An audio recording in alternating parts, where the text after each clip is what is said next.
ఎన్నికల్లో ఇచ్చిన హామీ మేరకు కులగణన పూర్తి చేశామని పొన్నం ప్రభాకర్ అన్నారు. బీసీ సంఘాల నేతలతో సుదీర్ఘంగా భేటీ అయ్యారు పొన్నం ప్రభాకర్. దేశంలో అత్యంత పారదర్శకంగా రాజకీయ, సామాజికంగా, విద్యాపరంగా, ఆర్థికంగా మేమెంతో మాకు అంత నినాదాన్ని నిజం చేయడానికి ఇంటింటి సమగ్ర కుల సర్వే నిర్వహించడం జరిగిందన్నారు మంత్రి. దీనిని కొన్ని ప్రతిపక్ష పార్టీలు అభ్యంతరాలు లేవనెత్తి గోరంతను కొండంత చేస్తూ కుల సర్వేను తప్పుపడుతున్నాయని అన్నారు. బీసీ సంఘాలకు ఉన్న అనుమానాలను నివృత్తి చేయడానికి మేధావులు, ప్రొఫెసర్లతో సమావేశాన్ని ఏర్పాటు చేశామన్నారు పొన్నం. బీసీ కులగణన ద్వారా సామాజిక న్యాయం జరుగుతుందని, సమాజంలో అడుగు వర్గాలకు న్యాయం చేయడానికి ఎవరు ఎలాంటి సలహాలు, సూచనలు ఇచ్చినా స్వీకరిస్తామని మంత్రి పొన్నం ప్రభాకర్ తెలిపారు.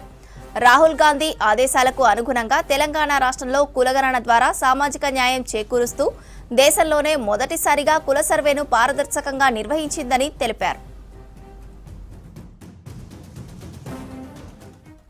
పలు బీసీ సంఘాల నేతలు ఇచ్చిన సూచనలు, స్థానిక సంస్థల ఎన్నికలు తదితర రాజకీయ రిజర్వేషన్లు, బీసీ ఎంపవర్మెంట్, బీసీ డిక్లరేషన్ అమలు, వారి సలహాలు, సూచనలు ముఖ్యమంత్రి రేవంత్ రెడ్డి గారి దృష్టికి తీసుకెళ్లి అమలయ్యేలా చూస్తామని, బీసీల సామాజిక న్యాయం జరగడానికి తమ ప్రభుత్వం, పార్టీ కట్టుబడి ఉంటుందని బీసీ సంఘాలతో మంత్రి పొన్నం ప్రభాకర్ తెలిపారు. తమ ప్రభుత్వం ఓపెన్ గా సలహాలు, సూచనలు స్వీకరిస్తుందని, ఇందులో ఎలాంటి దాపరికాలు, విమర్శలు లేవన్నారు. రాజకీయ లబ్ధి కొరకు కేంద్రంలో అధికారంలో ఉన్న బీజేపీ, 10 సంవత్సరాలుగా రాష్ట్రంలో అధికారంలో ఉన్న బీఆర్ఎస్లు బీసీలను అనగదొక్కి సామాజిక న్యాయం చేయకుండా వారు ఉన్నప్పుడు కులగణన చేయలేదన్నారు. పారదర్శకంగా పనిచేస్తున్న తమ ప్రభుత్వంపై విమర్శలు చేస్తున్నారన్నారు పొన్నం ప్రభాకర్. మాకు రాబోయేటటువంటి స్థానిక సంస్థల్లో మా రిజర్వేషన్లు తగ్గేటటువంటి ప్రమాదం ఉన్నదని చెప్పి ముఖ్యమంత్రి గారితో మేము సుదీర్ఘంగా చర్చించినాం.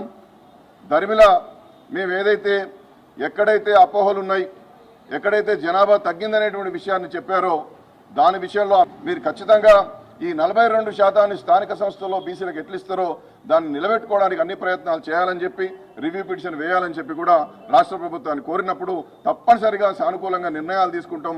ముఖ్యమంత్రి గారితో మాట్లాడి ఒక సానుకూలమైనటువంటి ఆలోచన దృక్పథాన్ని మాత్రమే మేము ప్రజలకు వినిపిస్తామని చెప్పి మంత్రి గారు చెప్పడం జరిగింది.